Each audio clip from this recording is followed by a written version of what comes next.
Hi hello అండి. ఆణిముత్యాలు చెప్పుకుందాం. పాదంలో ముళ్ళు తొలగితే నడక సౌకర్యంగా మారుతుంది. మనసులో అహంకారం తొలగితే జీవితం సుఖ సమృద్ధిగా మారుతుంది.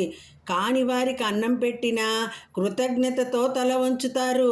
అయిన వారికి ఆస్తులు పంచినా అసంతృప్తే మిగులుతుంది.